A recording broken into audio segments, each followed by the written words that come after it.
안녕하십니까? 오늘 기쁘고 즐거운 안식일, 또 맑은 안식일을 우리들에게 주시고 하나님께서 구별하시고 복 주시는 날로서 여러분들도 하나님의 집에 나와서 하나님의 풍성한 축복을 받게 된 것을 인해서 감사드립니다. 오늘 말씀은 우리가 잘 아시는 말씀 가운데 하나님께서 타락한 인류에게 주시는 첫 번째 약속, 하나님께서 인류에게 주셨던 첫 번째 약속이 어떤 약속이었는가 하는 것을 기억하면서 그리스도께서 영혼 속에 넣어주신 은혜라고 하는 그러한 주제를 붙여봤습니다. 이 첫 번째 약속은 바로 아무 희망이 없는 타락한 범죄한 인류들에게 구세주에 대한 첫 번째 약속을 성경 가운데서 찾을 수 있습니다. 창세기 3장 15절의 말씀입니다. 내가 너로 여자와 원수가 되게 하고, 누구에게 하는 말입니까 지금? 뱀에게 하는 말이에요. 다른 말로 말하면 사단에게 하는 말이에요. 너의 후손도 여자의 후손과 원수가 되게 하리니 여자의 후손은 네 머리를 상하게 할 것이요 너는 그의 발꿈치를 상하게 할 것이니라. 뱀과 여인 사이에, 이 여자 사이에 적개심, 원수가 되는 마음, 그런 증오심, 이런 마음을 넣어주겠다라고 하는 그러한 약속인데, 그리고서 가장 큰 약속은, 우리에게 희망이 되는 약속은 여자의 후손이 사단을 이기고 머리를 상하게 할 것이고, 이 머리를 상한다라고 하는 것은 아주 끝장이 난다고 하는 그런 얘기예요. 사람이 뱀을 미워하고 싫어하고 증오하고 뱀을 좋아하는 사람 세상에 있기는 하지만은 대부분의 많은 사람들은 뱀을 아주 징그러워하고 만나면 죽이려고 하고, 때리면 어디를 때립니까? 좋다고 몸뚱아리를 두드려 줍니까? 어떻게, 뱀을 어떻게 하나요? 아주 기를 쓰고 머리를 때리려고 그래요. 왜요? 머리를 때려야 죽으니까. 그래서 여기 나온 말을 보니까 여자의 후손이 네 머리를 상할 거다, 뱀에게 하는 경고였어요. 그렇지만은 뱀, 너는 그의 발꿈치 정도밖에는 상하지 못할 것이다. 머리를 상하는 거 하고 발꿈치 상하는 거 하고, 머리 상한다고 하는 건 치명적이라고 하는 얘기고, 발꿈치 상했다고 하는 거는 조금 손해를 봤다고 하는 그런 얘기가 됩니다. 자, 여기 나오는 여자와 그 후손과 뱀에 대한 얘기는 성경책 첫머리에만 나오는 얘기가 아니에요. 요한계시록이라고 하는 데 가보면은 똑같은 얘기가 또 나오고 있어요. 여기에도 등장하는 그 대상들이 한번 펴보시기 바랍니다. 요한계시록 12장을 한번 열어보겠습니다. 요한계시록 12장 1절부터 있는 말씀을 보겠습니다. 하늘에 큰 이적이 보이니 해를 입은 한 여자가 있는데 그 발 아래는 달이 있고 그 머리에는 12별의 면류관을 썼더라. 이 여자가 아이를 베어 해산하게 되매 아파서 애써서 부르짖더라. 하늘에 또 다른 이적이 보이니 보라, 한 큰 붉은 용이 있어 머리가 7이요 뿔이 10이라. 그 여러 머리에 7 면류관이 있는데 그 꼬리가 하늘별 3분의 1을 끌어다가 땅에 던지더라. 용이 해산하려는 여자 앞에서 그가 해산하면 그 아이를 삼키고자 하더니, 자, 이 4절 가운데 나온 말은 분명히 누구에 대한 언급입니까? 여기 보니까 그 꼬리가 하늘별 3분의 1을 끌어다가 땅에 던졌다라고 하는 그 말을 보니까, 이 말은 7절 가운데서부터 계속 나오지만은 큰 용이 하늘에 전쟁이 있으니 미가엘과 그의 사자들이 용으로 더불어 싸울세. 용과 그의 사자들도 싸우나 이기지 못하여 다시 하늘에서 저희 있을 곳을 얻지 못한지라. 큰 용이 내어 쫓기니 옛뱀 곧 마귀라고도 하고 사단이라고도 하는 온 천하를 꿰는 자라. 땅으로 내어 쫓기니 그의 사자들도 저와 함께 내어 쫓기니라. 그러면 창세기 3장 가운데 나오는 뱀과 뱀의 후손이라고 하는 것은 사단과 그의 부하 천사들을 얘기를 하고 있는 거예요. 거기에 좀 더 부과한다고 하면은 그 천사들에게 속아서 타락하게 되는, 범죄하게 되는 악인들도 역시 그 후손들이라고 말할 수 있습니다. 예수님께서 바리새인들을 두고, 아니 침례 요한도 바리새인들이 나와서 죄를 용서받겠다고 나올 때, 침례받겠다고 나올 때 뭐라고 얘기를 합니까? 이 독사의 새끼들아, 이 독사의 자식들아, 뱀하고 관계되는 그러한 얘기를 아주 서슴지 않고 얘기를 하고 있습니다. 하나님을 대적한 사단에 속아서 거기에 합류된 사람들도 역시 뱀의 후손들이라고 말을 할 수 있을 겁니다. 자, 여기 나오는 이 여자와 그 여자가 낳는 아이와 또 뱀에 대해서 창세기 3장 15절 나오는 말씀이나 요한계시록 12장 1절부터 4절까지에 나오는 그런데 5절 가운데 보면은 이 아들을 낳으니 이는 장차 철장으로 만국을 다스릴 남자라. 여기에 나오는 그 남자아이가 누굽니까? 만국을 철장으로 다스릴 예수 그리스도를 말하고 있습니다. 그러면 창세기 3장 15절에 나오는 그 후손은 누굽니까? 여자의 후손은 우리 이 말씀에 대한 해답을 갈라디아 3장 15절부터 찾아서 볼 수 있습니다. 여러분 갈라디아 3장, 우리 창세기 3장 15절을 찾았는데 지금은 갈라디아 3장 15절을 찾아봐야겠어요. 3장 15절을 찾아보니까 이렇게 표현이 되어 있어요. 사람의 예대로 말하느니 사람의 언약이라도 정한 후에는 아무나 폐하거나 더하거나 하지 못하리라. 16절. 이 약속들은 아브라함과 그 자손에게 말씀하신 것인데 여럿을 가리켜 그 자손들이라 하지 아니하고 오직 하나를 가리켜서 네 자손이라고 하셨으니 이는 누구냐? 곧 그리스도다. 자, 여기 나오는 그 후손이라고 하는 그 후손, 아브라함이 네 자손이라고 얘기했을 때 그 자손이라고 하는 복수가 아닌 단수로 설명을 했는데 그분이 바로 예수 그리스도다라고 하는 것을 설명하고 있습니다. 자, 이 여인이라고 하는 창세기 3장 가운데 나오는 여자는 언뜻 생각하면은 하와로만 생각하기가 쉬워요. 그래서 하와도 나도 여자지. 그러니까 내 후손이라고 하면 내가 낳는 아이가 바로 세상을 구원할 구세주가 됐으면 하는 생각으로서 아이를 가졌을 때 희망이 부풀었어요. 그래서 아이를 첫 번째 아이가 딱 배에서 나오자마자 그 아이의 이름을 뭐라고 지었어요? 가인이라고 지었어요. 가인이다라고 하는 거는 그 아들이다 그런 뜻이에요. 그 아들. 등남하였다. 그 남자아이를 내가 낳았다라고 하는 의미로 가인 이렇게 얘기를 했어요. 그런데 그 가인이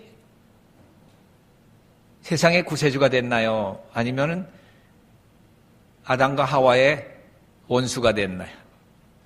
참으로 자식이 원수라고 하는 그런 얘기들을 하는 세상 사람들이 있듯이 속썩이는 아들로 자라났어요. 이 가인은 하나님에 대해서 무관심했어요. 하나님이 너무 가혹했다고, 우리 부모에게 너무 가혹했다고, 가혹히 행했다고 이렇게 생각을 했어요. 제물을 드릴 때는 어떻게 했나요? 내가 노력한 거 드리면은 하나님이 좀 마음을 푸시고 좀 우리 어머니 아버지한테 잘못했던 거 우리들한테는 좀 잘해 주실 수 있을 거야 하고서 무슨 제물을 드렸나요? 하나님께서 원하시는 제물 드린 게 아니라 땅에서 나는 소산을 드렸더라. 그랬어요. 땅에서 나는. 하늘에 속한 것은 바로 하나님의 독생자 예수 그리스도를 이 땅에 보내주시겠다. 그럼으로써 구세주라고 하는 그러한 상징으로서 어린 양을 잡아라 라고 얘기를 했는데, 어린 양 잡는 건 나한테는 적성에 맞지 않아. 내가 어떻게 짐승을 죽여? 나는 땅에서 나는 아주 멋지게 내가 갖고 놓은 채소나 과일이나 곡식이나 이런 걸로 나는 하나님의 마음을 달래볼 거야. 하나님의 마음을 좀 산다고 하면은 하나님이 좀 우리한테 복을 주실 수도 있어. 오늘날의 많은 기독교인들이 하나님의 마음을 사기 위해서 자기의 어떤 의의를 나타내고자 하는 것이나 가인의 재물이나 똑같은 겁니다. 그러나 그 동생 아벨은 이름이 두 번째 아들을 낳았을 때 이 아담과 하와가 이제 아들의 이름을 뭐라고 지을까? 참 허무하다. 이름을 허무라고 지었어요. 아벨이라고 하는 그 이름은 허무라는 얘기예요. 허무. 참 아무것도 아니구나. 허무하다. 그 아벨은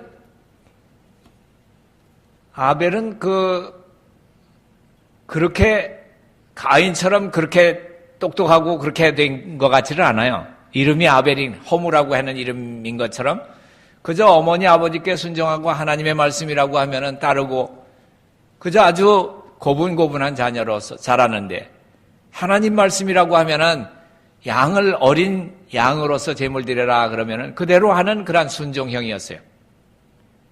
그렇게 할 때 제물을 아벨의 것은 받고 가인의 것은 열심히 해서 갖다 드리는데도 하나님이 받지 않으시니까 그 착한 사람을 미워하는 그러한 마음이 발동을 했어요. 이 가인이 그 자기 동생을 미워하고 어떤 날 들에 있을 때 이 아벨을 쳐서 죽이는 그러한, 이 세상에서 첫 번째 살인자로서 가인이 등장을 하게 됩니다.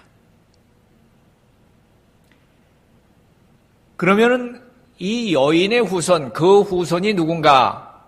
그 이후로는 모든 여자들이 하와가 아니었다고 하면 우리가 될 수도 있어 하면서 모든 여자들이 내가 낳는 자녀 중에서 세상을 구원할 구세주가 날 수도 있어 하는 희망을 가지게 되면서 여인들마다 내 속에서 나는 자녀가 메시아가 되기를 바라는 그런 마음으로 자녀 낳을 때마다 그런 생각을 가졌을 겁니다.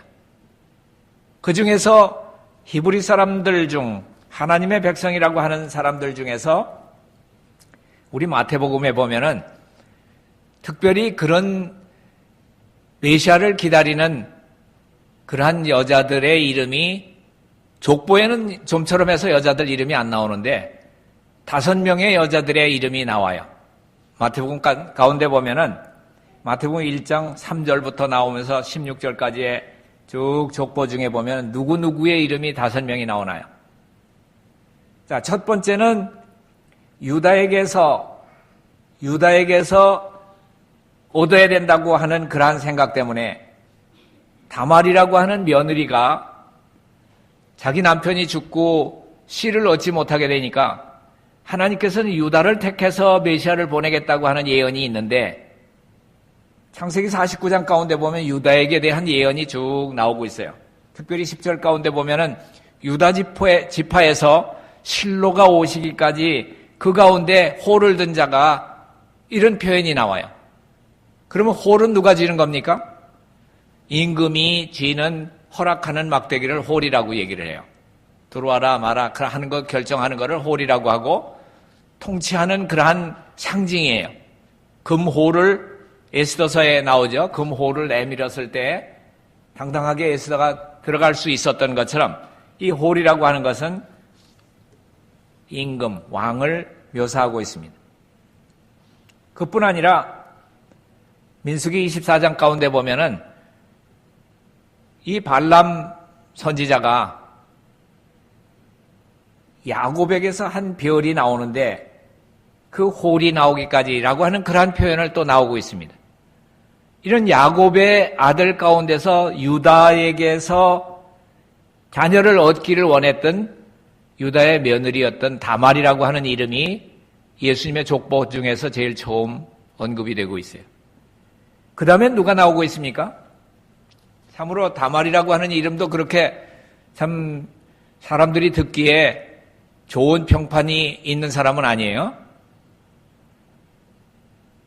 그 다음에는 이스라엘 백성들이 여리고성을 칠 때 거기에서 두 정탐꾼을 숨겨줬다가 죽을 뻔하고 참 고생스럽게 살아나는, 자기만 살아난 것이 아니라 자기와 자기 식구들과 친척들 모두가 다 자기 집에다가 데려다 놓을 테니까 좀 살려주십시오라고 하는 그런 청이 들어져서 라합과 그의 모든 친척들이 다 살아날 수 있는, 구원받을 수 있는 그러한 길이 열렸던 두 번째 여인의 이름이 라합이에요.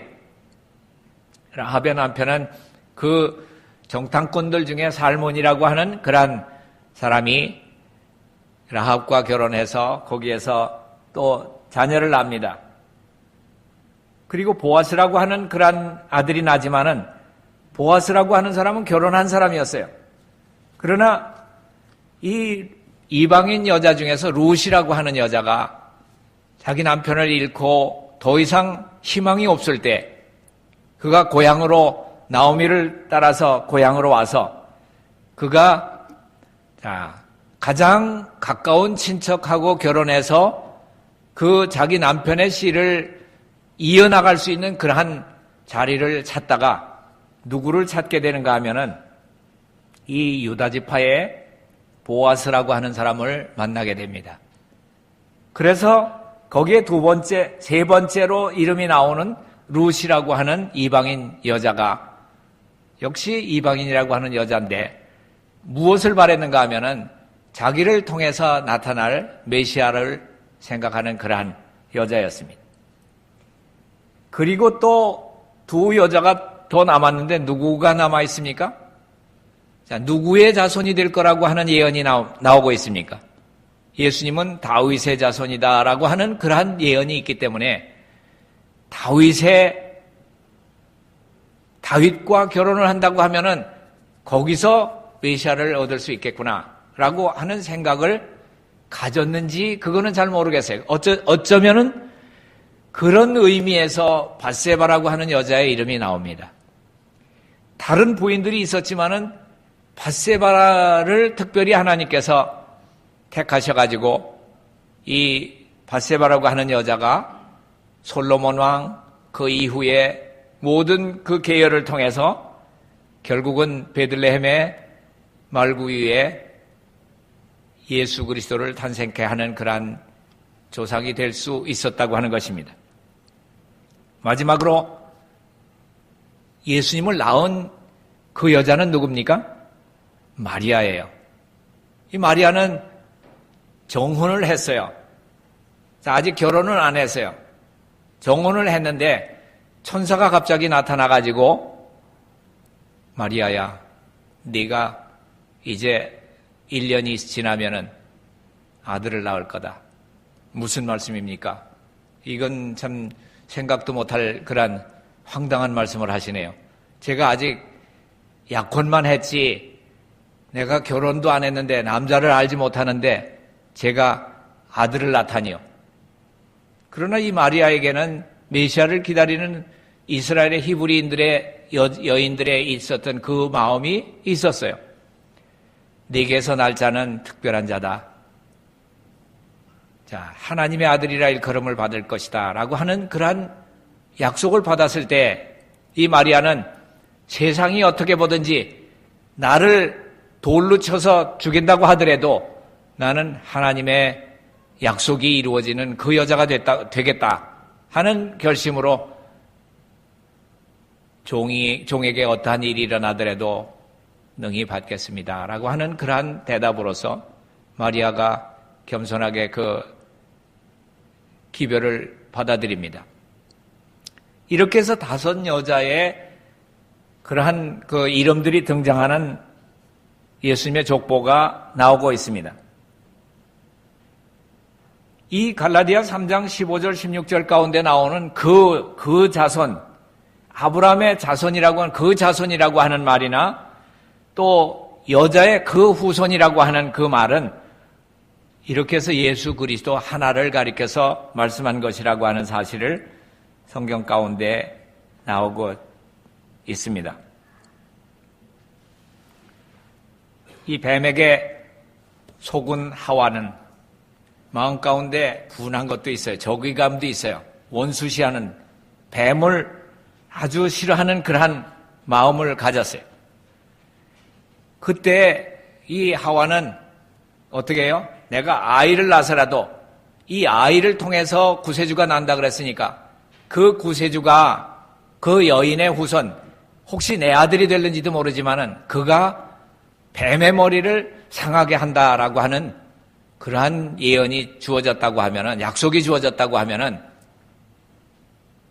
잘 됐다, 아이를 낳자 하는 그러한 생각 속에서 난 아이가 가인이었다고 하는 것.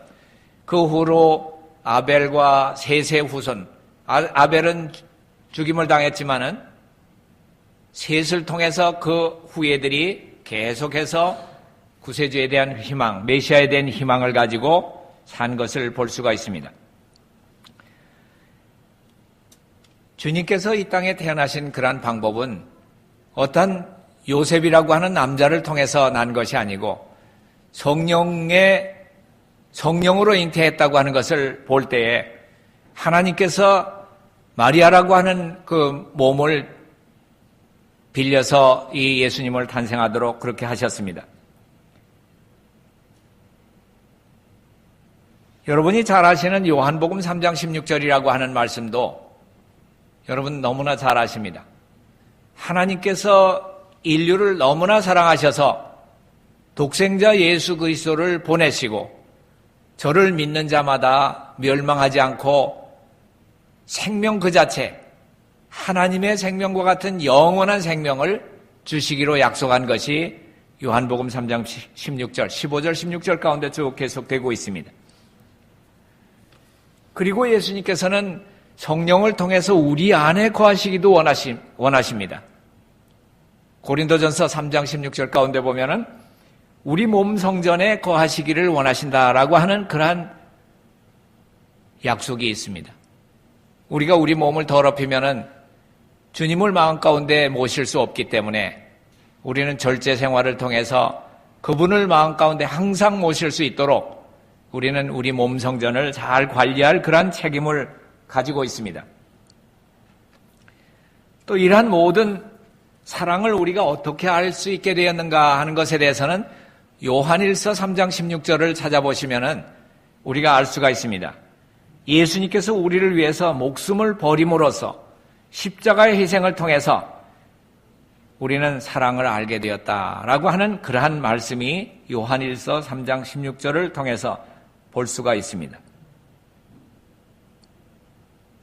자, 그 외에도 우리 많은 말씀들이 3장 16절이라고 하는 말씀을 우리 읽어보면은 그 하나님의 약속과 연관된 말씀들을 많이 찾을 수가 있습니다. 에베소 3장 16절 가운데 있는 말씀이나 빌립보 3장 16절이나 골로새서 3장 16절이나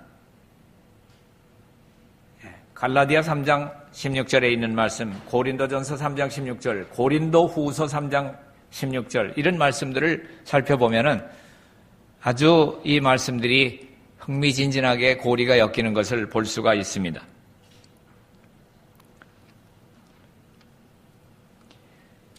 하나님께서 에덴 동산에서 뱀에게 내가 너로 여자와 원수가 되게 하고 너의 후손도 여자의 후손과 원수가 되게 하리라 그렇게 선언하시던 날부터 사단은 어떻게 생각했나요? 결코 내가 이 세상 거민들을 완전히 장악할 수 없다고 하는 사실을 깨닫게 되었어요. 뭐예요? 이것은 하나님께서 그 다음에 말씀 보겠어요. 사람의 마음속에 사단에 대한 증오심을 일으키는 것은 그리스도께서 영혼 속에 주입시키시는 은혜다. 자, 이 사단에 대한 증오심을 일으킨다고 하는 것은 인간 본성에 있었던 것이 아니에요. 예수님께서 은혜로서 한 사람 한 사람에게 다 주입시켜 주신 은혜다. 이 은혜가 없이는 사람은 사단의 포로, 곧 사단의 명령대로 행하고자 언제나 준비하고 있는 종처럼 될 것이다. 심령 속에 있는 그 새로운 원칙, 하나님이 불어넣어 주신 그 은혜, 그 능력으로서 지금까지 화평스럽던 곳에 싸움이 일어난다. 그리스도께서 주시는 권능은, 은혜는 사람으로 폭군이요 횡령자인 그를 능히 대적할 수 있도록 한다. 누구든지 죄를 사랑하는 대신에 미워하고 마음을 지배하고 있는 정욕을 저항하고 정복하면 전적으로 하늘에서 온 원칙이 역사하고 있는 것을 알게 될 것이다. 자, 우리가 악을 대항한다, 사단을 미워한다, 죄를 미워하게 된다. 이것은 우리 인간들에게 있어서는 하나의 기적이에요. 어떻게 세상에 살면서 죄를 사랑하지 않고 죄를 미워하게 될 수 있는가? 이것은 사람들이 볼 때도 또 내 자신이 생각할 때도 이것은 성령의 역사로 일어나는 하나의 큰 기적이에요. 그것은 우리 품성을 변화시킬 수 있는 그런 놀라운 기적이에요. 어떤 병자를 고치고 어떤 그런 기적을 베푸는 것보다 가장 큰 기적이 있다고 하면은 우리 마음이, 죄된 마음이 예수님께로 향하고 예수님의 아름다운 품성, 온유와 겸손을 배울 수 있는 그러한 사람이 될 때 그것은 가장 큰 기적 아래 있다고 하는 것을 인정하지 않을 수가 없습니다. 이것은 전적으로 하늘에서 온 원칙이 역사하고 있다고 하는 것을 알게 된다. 성령께서 끊임없이 인간에게 부어져야 한다. 그렇지 않으면 그는 흑암의 세력과 싸울 아무런 의향도 갖지 않게 된다. 하나님께서 우리 마음 가운데 사단을 미워하는 적이감을, 원수되는 마음을 주셨다고 할지라도 그 영이 밝아지지 않는다고 하면은, 하나님의 영이 빛을 내지 못한다고 하면은 점점 더 어둡게 돼서 결국은 그 소리를 듣지 못하게 되는 그러한 경우가 발생한다고 하는 것입니다. 우리가 사단의 속박을 끊을 수 있는 것은 기적이 아닌가? 사단에 대한 적대감은 사람의 마음의 본성이 아니요 하나님의 은혜로 말미암아 주입된 것이다. 맞습니까? 여기 보니까 사람의 마음의 본성이 아니고 하나님의 은혜로 말미암아 주입된 것이다. 주입이라고 하는 것은 우리 의사들이 주사 놔가지고 쭉 안에다가 약을 주입한다 그러죠. 자, 하나님께서 우리 마음 가운데다가 주사 놔준 결과다. 어떤 주사입니까? 사단에 대해서 적대감을 갖는다. 이 세상의 모든 사람들이 그 주사를 맞았어요. 아담 때 맞은 그 주사가 아직까지도 효력이 있어요. 아무리 악한 사람이라도, 강도와 도적이라도 자기 자식이 너는 내 아들이야. 내가 유명한 강도지만은 너는 더 큰 강도가 돼야 돼. 이런 사람은 세상에 아무도 없어요. 나는 비록 이렇게 강도의 그러한 이름을 가지고 있지만은 너는 착한 사람이 돼야 돼. 이것이 바로 사람에게 넣어준 하나님의 은혜, 주입된 하나님의 은혜라고 하는 것입니다. 어머니의 마음 가운데 자식을 사랑하는 그러한 마음도 주입된 은혜예요. 하나님의 계명 가운데 들지 않아요. 내 부모를 공경하라 하는 얘기는 나와도 내 자식을 사랑해라 하는 것은 하나님의 계명 가운데 있지 않아요. 그러나 사람의 육에 비해 우리 몸에다가 새겨놓은 하나님의 율법은 비록 동물이라도 새라도 곤충이라도 다 자기 자식을 사랑할 줄 알아요. 왜요? 그 사랑은 하나님에게서 직접 받은 그러한 사랑이 본성 가운데 새겨져 있기 때문에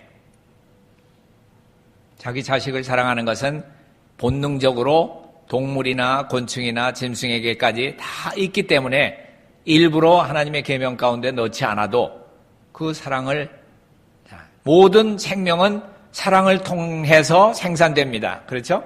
사랑이 없다고 하면은 자녀가 날 수가 없어요. 동물도 곤충도 새도 모두가 다 사랑했기 때문에 생명이 태어나요. 이 사랑이라고 하는 것은 요한일서 가운데 나온 말씀처럼 원래 있었던 이 사랑이라고 하는 것은 하나님이 근본이에요. 그 하나님에게서 나온 그 사랑을 본성적으로 받은 모든 동물이나 어머니의 마음이나 부모의 마음, 이란 모든 것들은 일부러 하나님의 계명에 넣지 않아도 육비에 새겨진 그러한 법이라고 하는 것을 볼 수가 있습니다.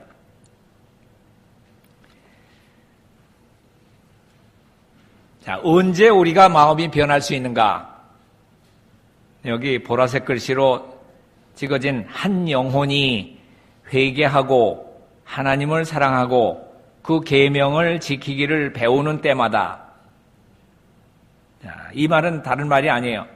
회개하고라고 하는 것은, 한 영혼이 회개하고라고 하는 것은 세상으로 살다가 돌이켜서 예수님을 향해서 방향을 바꾸고라고 하는 것을 회개라고 합니다.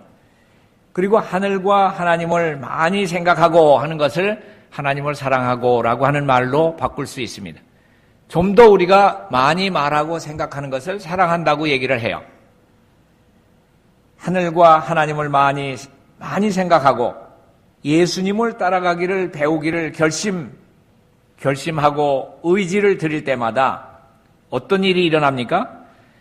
새 영을 너희 속에 두고 새 마음을 너희에게 주겠다고 하는 에스겔 36장 26절의 하나님의 약속이 성취된다. 언제요?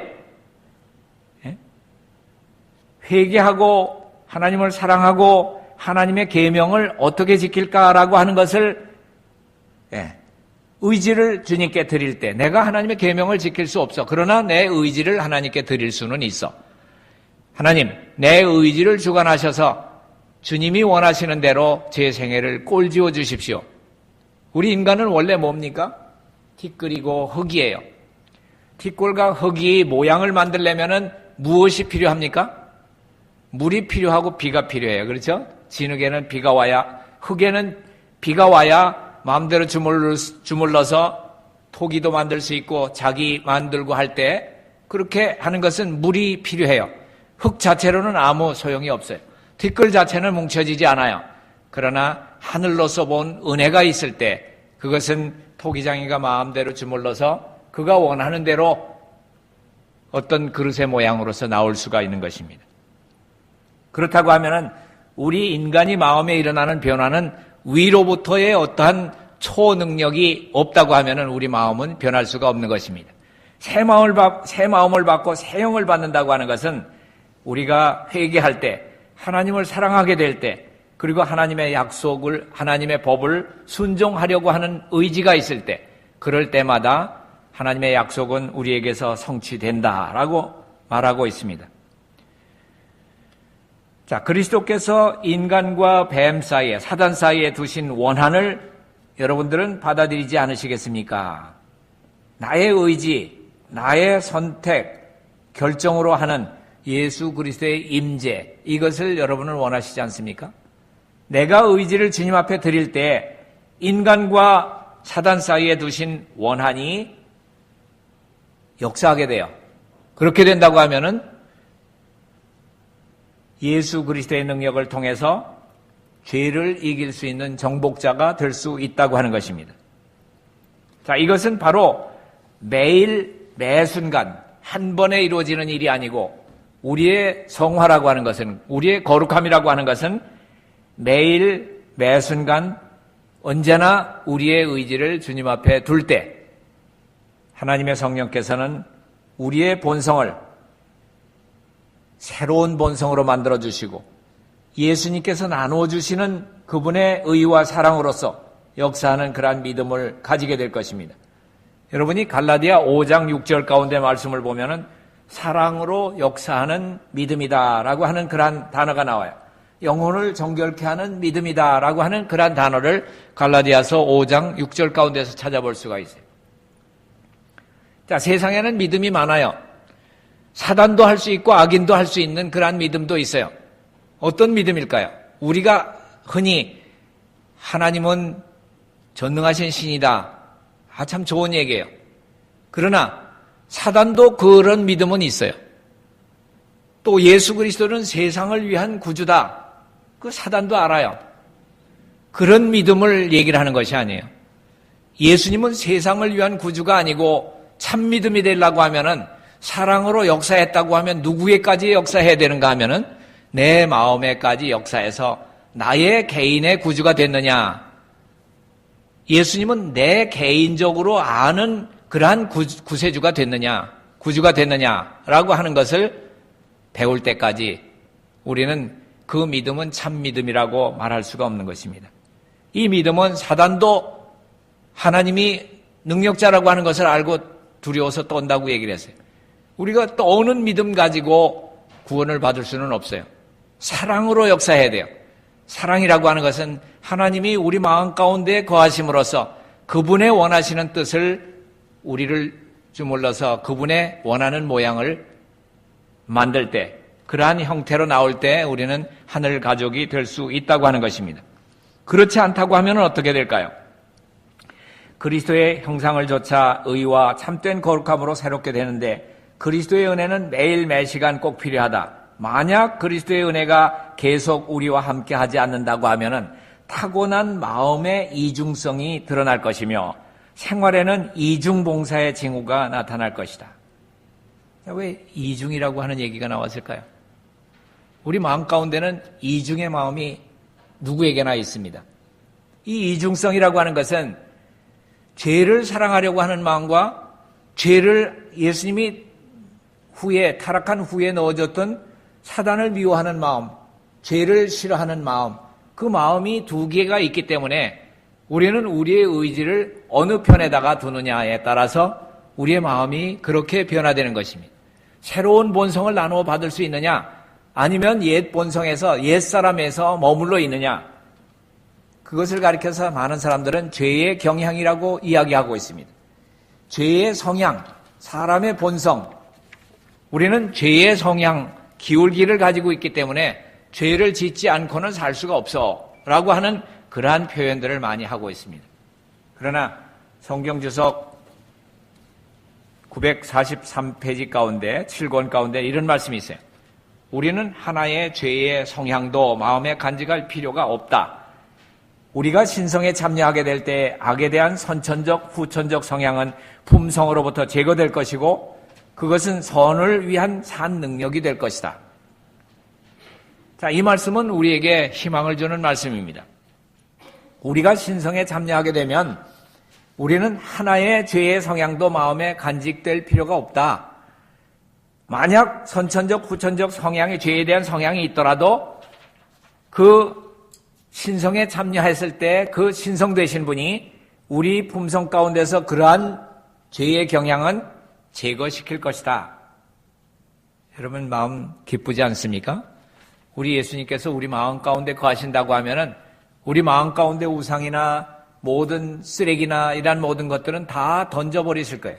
예수님이 예루살렘 성전을 방문하셨을 때 그 안에서 장사하고 돈 바꾸고 비둘기 팔고 어떻게 했습니까? 상을 뒤엎고 돈을 다 엎어버리고 다 노끈을 채찍으로 만들어서 때리고 하는 그러한 예수님의 의분이 일어나는 그러한 모습을 볼 수가 있습니다. 예수님은 이 세상 사람들처럼 분노해서 막 그냥 벌을 주고 그런 의미에서 분을 내신 것은 아니에요. 그분은 하나님의 집은 만민의 기도하는 집이언을 너희가 강도의 구려를 만든다 하는 그러한 의분 속에서 그러한 모든 것들을 하나님의 집으로부터 다 축출시키는 그러한 모습을 볼 수가 있습니다.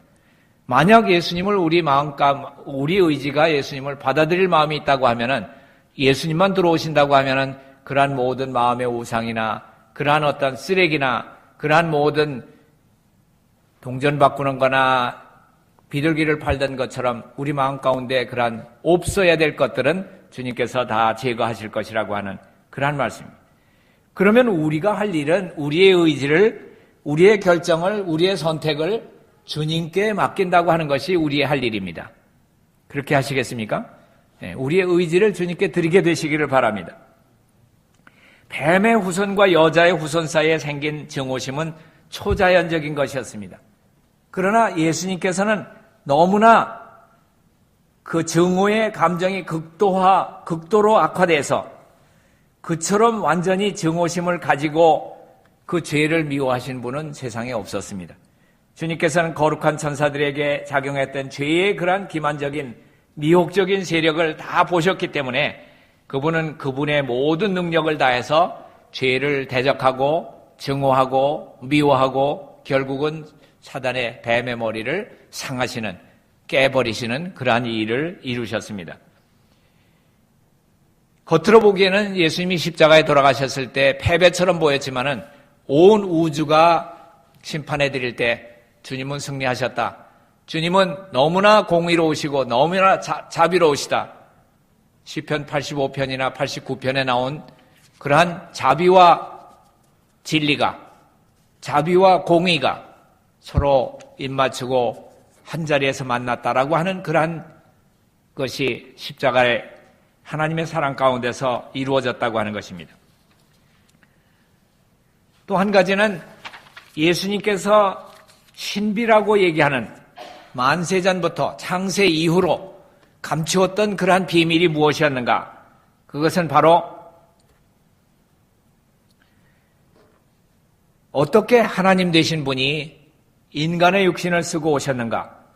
그리고 그분이 인간의 모든 범죄를 인해서 고난을 당하시고 십자가를 지시게 됐는가? 이라는 것이 바로 디모데전서 3장 16절에 나오는 신비고 또 요한복음 3장 16절에 나오는 하나님의 사랑입니다.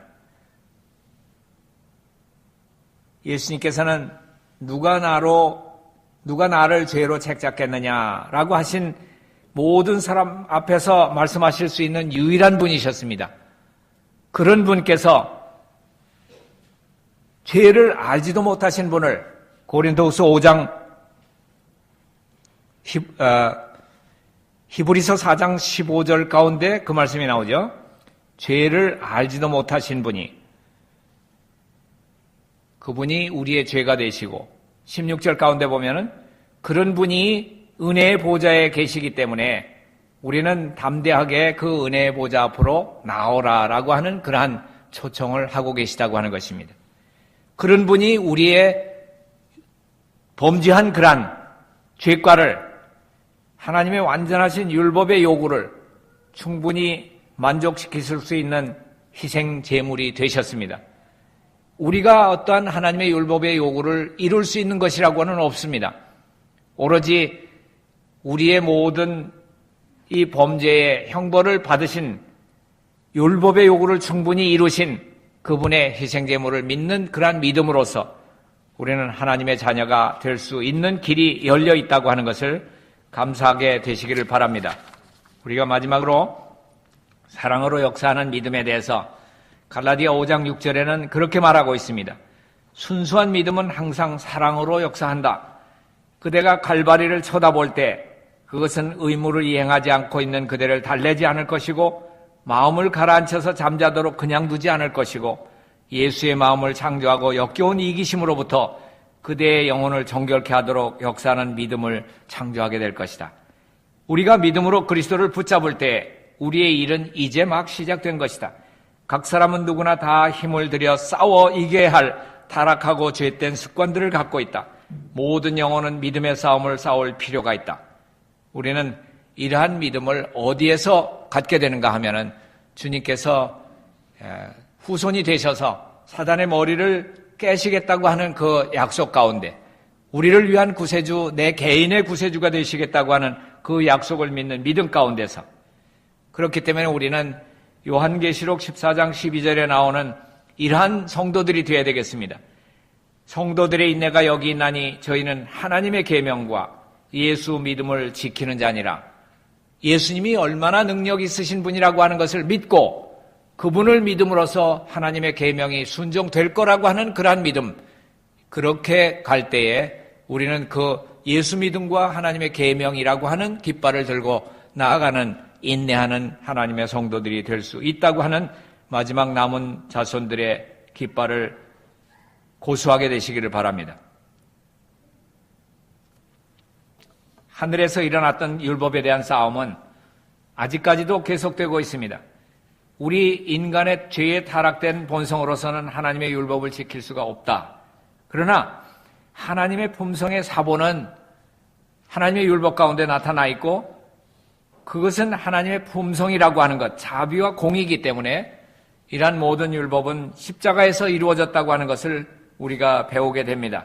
그러면 우리 마음 가운데 십자가를 쳐다봄으로써 십자가는 우리 죄에 대한 그러한 사유하심을 말해줄 때 우리는 은혜가 많은 곳에 죄가 있다고 그 죄에 머물러 있을 것인가? 그렇다고 율법을 폐하는 것인가? 그런 것이 아니라 더 완전하게 한다고 하는 것은 우리가 즐겨 그분의 말씀을 순종하고 갈바리의 십자가를 쳐다볼 때 순수한 믿음이 사랑으로 우리 마음 가운데 역사하게 되셔서 우리는 주님의 자녀로서 하늘의 성도로서 하늘 가족으로서 그러한 모든 의무와 특권들을 다 행하게 되는 그러한 아름다운 새해가 되시기를 간절히 바라면서 말씀을 마치겠습니다.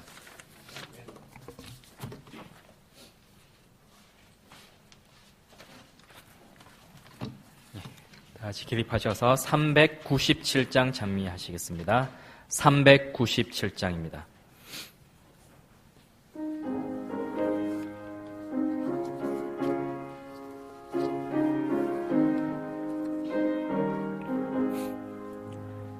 내 영혼 주의 은혜로 죄짐을 벗어버리니 이 슬픔 많은 세상도 기쁨의 천국 되도다.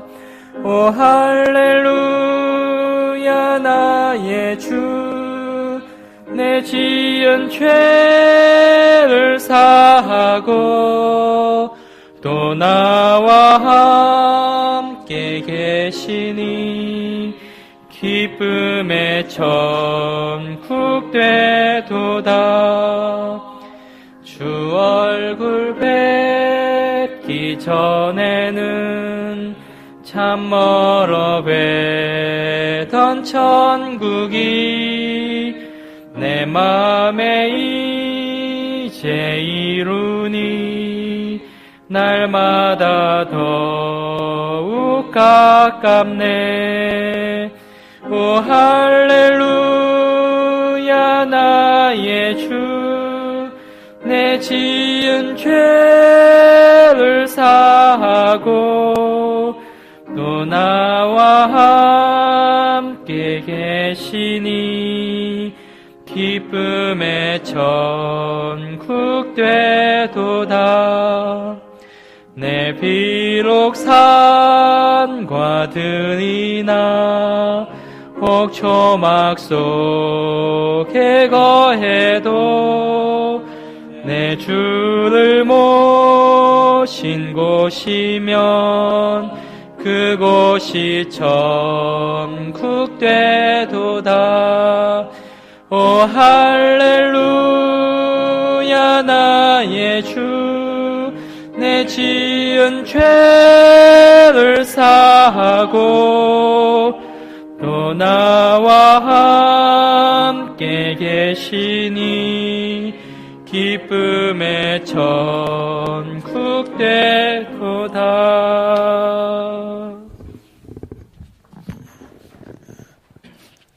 고마우신 하늘에 계신 우리 아버지, 오늘도 우리의 개개인의 구주가 되시고 또 우리 마음 가운데 들어오시기를 원하셔서 우리 몸을 성전 삼아 주님의 전으로 삼으신 것을 인해서 감사드립니다.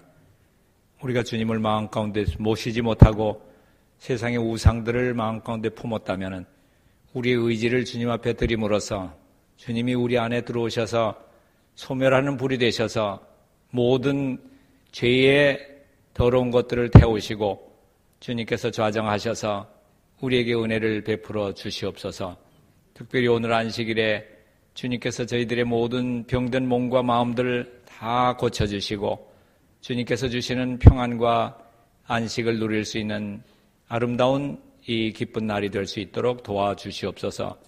주님께서 이 범죄한 인류를 대신해서 우리의 구세주가 되시겠다고 한 약속을 하실 때부터 우리는 우리 마음 가운데 주님의 은혜가 주입된 것을 압니다.